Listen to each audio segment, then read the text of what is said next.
Welcome, Tony. Well, hi, thanks for having me. So what I'm telling him is I'm going to explain to you what he's talking about.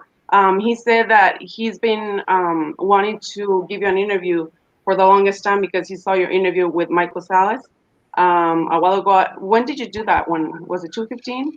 It was September of 2016. So he's been wanting to do an interview with you since then because he wants to know if Hispanics have been abducted or if the Hispanic community. I'm sure it has happened, but we wanted to ask you a bunch of questions regarding that, your experiences. Okay. Well, I mean, specifically, it's a worldwide phenomenon. They're taking people for 20 and backs. Like I said, I found that the world seems to be cut up into different sections to different programs. In other words, people in the United States seem to be taken by mostly the United States or international human programs that are headed by human beings. A lot of the people that are taken in the United States, I mean, there are other ETs, but for instance, when you go down to Australia, it seems like a completely different set of ETs are interacting with those people. And in Europe, a different set of ETs again. And when I was in my service on Ceres Colony Corporation, most of the people that were taken there on the ship were from Europe. They were European people. So it's a global phenomenon, and there are different programs that access people from different areas. So Tony, okay, we're gonna give you the platform so you can tell us a little bit about yourself. Sure. Well, I'm in Michigan. I was born here. I'm half Portuguese by my father. I was born in 1972 here in southern Michigan. I'm in northern Michigan now. The event happened right around, it was in the school year of 81 to 82. So there's been a little bit of discretion because in the beginning, I didn't remember everything. So to get to your question about how did I get my memories back, I get that a lot. And it's very important because I'm not the only one. There are many people that have, they don't get the big chunks or the big, huge percentages of their memories back per se. It's very rare, but everybody remembers something. As a lot of people have memories that just don't make any sense to them. And I get contacted a lot. A lot of people come to. So I had an MRI scan in end of April of 2015. And in the beginning of May of 2015, I also watched the Randy Kramer interviews with Dr. Sala, and he explained the 20 and back technology. And I thought to myself, I had the memories. I already had memories. They didn't make any sense because when could that have happened was always the question I asked myself. And then when I heard that, it all came back. And once one memory happened, it was like giant. I went, oh my God, that happened. It was real.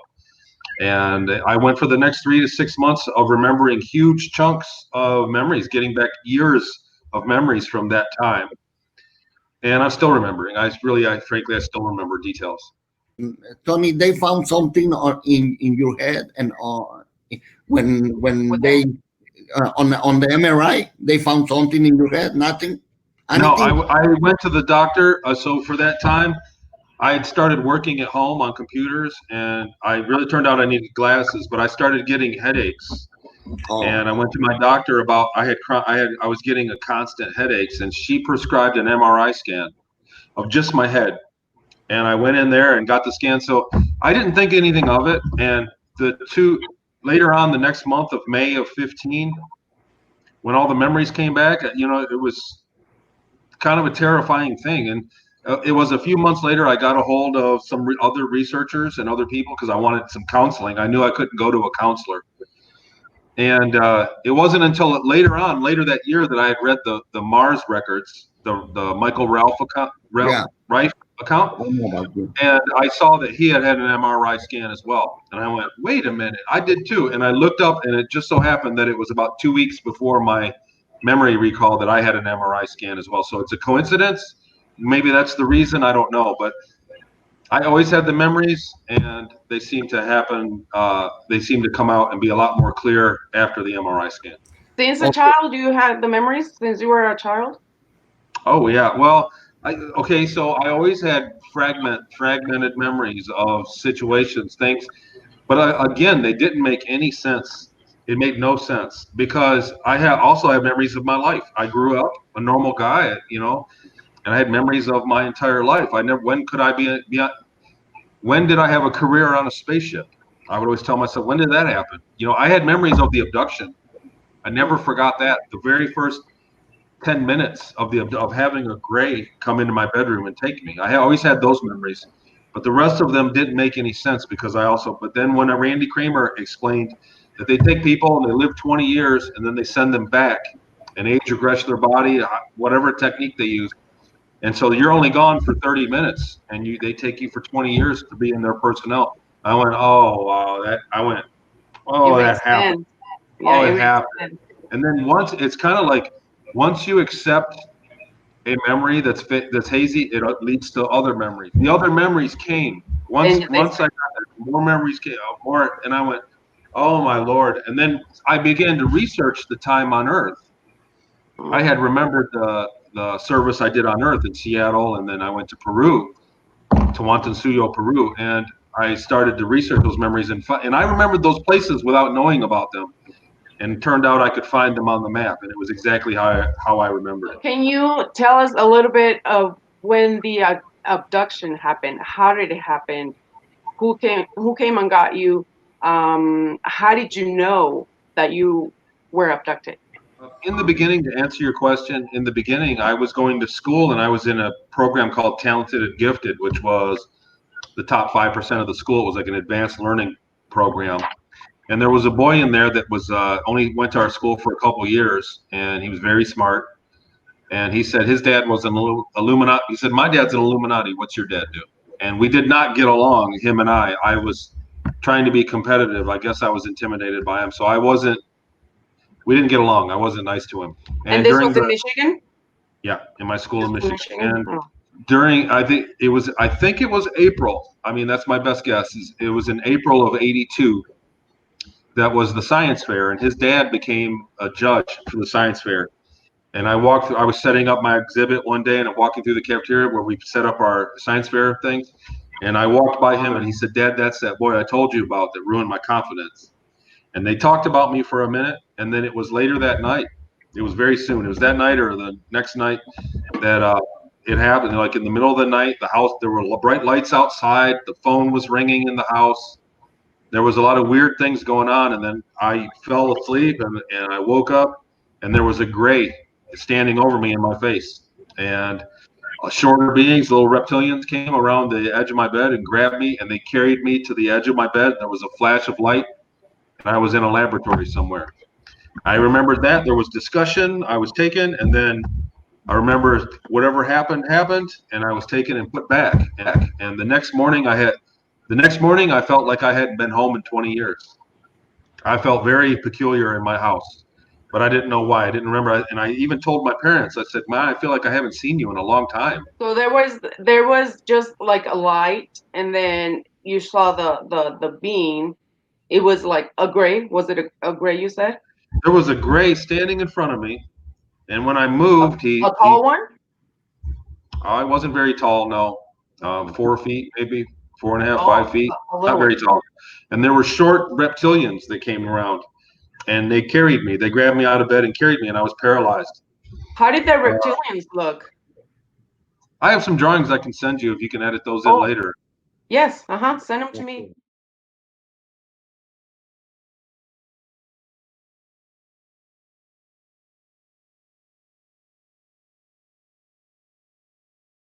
A lot of people have seen beings, and they've seen grays. They've seen other beings, not only reptilians. Or I've seen people have seen shadow people, shadow little short. They look like little kids, but they're short. I know Antonio has seen a lot. I mean, he went from UFOs. Now he's into the paranormal because it's all related. We believe it's all related. So Absolutely, it's different levels of technology. we have a certain level of technology right now, and the paranormal doesn't make any sense to us whatsoever. But then we're going to get to a certain point where science and religion become the same thing. So after they took you, they put you on a ship, or how did they transfer you to the ship? I don't know. There was a flash of light, like they carried me into a light, and then I lost consciousness. I woke up kind of dazed, naked on a stainless steel table in a round room. The door was round, like it was open, and it was a round room. We were in a base somewhere underground. There were many more than just those two types of beings. They said so, and at the time, so I had very bad nearsightedness. I had astigmatism, and I wore glasses. I did not have my glasses, so in that room there was machinery. I couldn't see it. It was just blurry. Outside the door there were people and things walking by. I couldn't see what they were. They said that there were insectoids walking by. That, you know, most people are freaked out when they see the insectoids. And there were other beings walking by. There was a tall gray.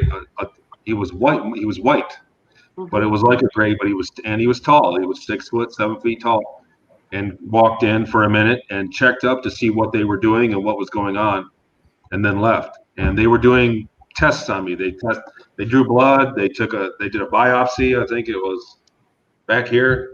They stuck something in me. They took tissue. They did. DNA testing, and he said that, and I asked, and I was ecstatic at the time. At that time, I thought it was first contact. I thought it was an amazing thing, and I was thinking that this was the beginning of ET contact with the world. Okay, so talk to us about the when they were right there on your bed, on the side of your bed. Did they ask you something? Did they ask you, hey, you want to join, or like anything? No. They just took you. He stood over me silently after the house, and I could hear my parents talking with somebody in the other room. My mom, you're going to take my baby. That's what my mom was saying that, and so there was a face. It was dark, and there was a face over me, and it came close, and it was a gray. I mean, it didn't look, and I thought it was my dad joking around. My dad always was pulling pranks on everybody. That he's like really into that. And I thought he had a mask and he was scaring me. I said, Dad, quit messing around. And I reached up and touched it, and it was wet and cold and porous, like it was porous. And I went, ah. And when I initially was scared, it stuck. It did something, poked me here, and I was paralyzed. I became paralyzed, and I could still move my eyes around, and that's when I could see the reptiles coming around, and they grabbed me and carried me out. Oh, okay. So that memory, interestingly, never got erased. From that sequence of memories, I always remembered all through my whole life, and I would tell people that I was abducted by aliens. I was that kid, and everybody thought I was crazy. So when you woke up the next day after the 20 years, did you have any scars in the back or any? My mom said I had a mark back here. She said the next day she pointed. We had breakfast. I told my family I felt like I hadn't seen them for years. My sister said I was being stupid and picked on me like she always did. My mom and dad had a weird back and forth, and my dad just told her to just knock it off, stop talking about it. And my mom said, look, he's got a mark on him, and so I had a cut. And then I went to school that day, and later on in the afternoon, I asked to use the bathroom. I'd gone to that same school my whole life, and it's not a big place, but I had forgotten where the bathrooms were. I had amnesia. And my teacher actually called home and asked my mom and said that I had an amnesia in school, and because I couldn't remember where the bathroom was. And everybody, when I raised my hand to go to the bathroom, and I said, can I go to the bathroom? She said, yeah. I said, where are they? And the whole class kind of laughed at me, and the kids were like, what? Because I had used the bathroom the day before. But for me, it was 20 years prior. I had experienced 20 years of time, but I didn't have memory of it. Wow. Antonio, do you have any questions? Yes. How long time you stay on that on Mars or out of the planet? How many years?